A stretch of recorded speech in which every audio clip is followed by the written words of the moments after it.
முக்தார் தலைமறைவு, மாரிதாஸ் கைது, உங்கள் பார்வையில்? இப்போதான் சொந்த ஜாமீனில் விடுவிக்கப்பட்டார் அப்படின்னு நான் பார்த்தேன். இதுல வந்து ஏற்கனவே ஒருத்தர் கேட்கும்போது நான் சொன்ன பதில் தான்.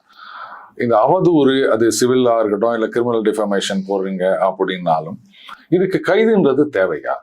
இப்ப நீங்க ஒரு விஷயத்த திருடிட்டீங்க, இப்ப இந்த ஹார்ட் டிஸ்க் விஷயத்த எடுத்துக்கங்க, திருடிட்டீங்க, அதை கண்டுபிடிக்கிறாங்க அப்படின்னு சொல்லும் போது இவர் மட்டும் திருடினாரா, இவர் பின்னாடி யாரு இருந்தாங்க, அதுல வேற என்ன நல்லா இருக்கு, டெலிட் பண்ணிருக்காங்க, இதெல்லாம் விசாரிக்கணும்.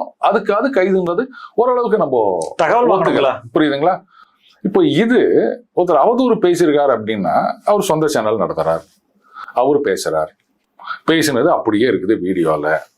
யாரும் போயிட்டு அவர் பேசினாரா இல்லையா, நிஜமாவே பேசினாரா கேட்க போறது கிடையாது. அது ஏஐயான்லாம் கேட்க முடியாது. அவருடைய சேனல்ல அந்த வீடியோ இருக்குது, அவர் தான் அதை அப்லோட் பண்றாருன்னு போது நாளைக்கு வந்து அது ஏஐ வீடியோன்னு சொல்ல முடியாது. இதுக்கு மேல நீங்க என்ன விசாரிக்க போறீங்க?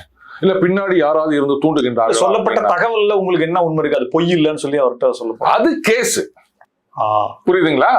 கோர்ட்ல நான் பேசினது உண்மையா பொய்யா, எந்த ஆதாரத்தின் அடிப்படையில் பேசினேன் அப்படின்றது கோர்ட்ல சொல்லணும். அதைத்தான் அவர் வீடியோலயும் சொல்றாரு, என் மேல போடு, கேஸ போடு. அதான் சொல்றேன். இங்க நீங்க என்ன பண்ணணும், எஃப்ஐஆர் ஃபைல் பண்ணீங்களா, ரைட், அதுக்கப்புறம் நேரா கோர்ட்டுக்கு போங்க.